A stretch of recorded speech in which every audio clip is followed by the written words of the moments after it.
ঠাকুরগাঁও সদর উপজেলার জামালপুর ইউনিয়নের পূর্ব মহেশালী গ্রাম।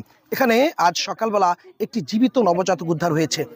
এই গ্রামেরই নারী শানু, তিনি সাধারণত প্রতিদিনের কাজের জন্যই তিনি সাধারণত তার ফসলি জমিতে কাজ করেন।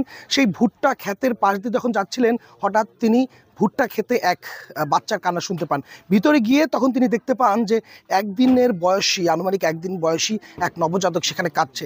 তখন সেখান থেকে তিনি সেই বাচ্চাটিকে উদ্ধার করে বাসায় নিয়ে আসার পর আস্তে আস্তে বিষয়টি জানাজানি হলে ঠাকুরগাঁও সদর ইউনো থেকে শুরু করে সিভিল সার্জন কর্তৃপক্ষ ঘটনাস্থলে এসেছে।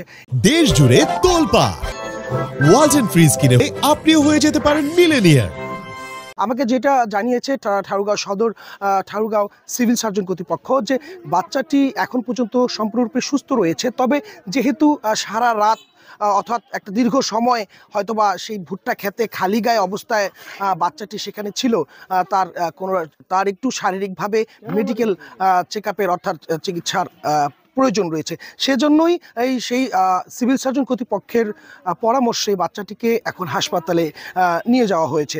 আমাকে ঠাকুরগাঁও সদর উপজেলার যে ইউনো, তিনি আমাকে জানিয়েছেন যে প্রাথমিকভাবে বাচ্চাটিকে চিকিৎসা দেওয়ার পর আসলে এর পিতামাতা কে হতে পারে সেই সন্ধানটি করা হবে। যদি পিতামাতার খোঁজ পাওয়া না যায়, তাহলে এই বাচ্চাটিকে নিজের কাছে নিতে ইচ্ছুক কেউ যদি থেকে থাকে তার সাথে যোগাযোগ করা হবে। আমি এখন পর্যন্ত জানতে পেরেছি যে নারী বাচ্চাটিকে উদ্ধার করেছেন, এই বাচ্চাটিকে সেই নারীটি নিজের কাছে রাখতে ইচ্ছা প্রকাশ করেছেন।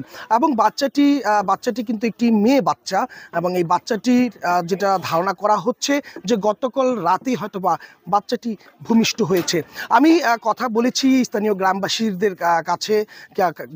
গ্রামবাসীদের সাথে।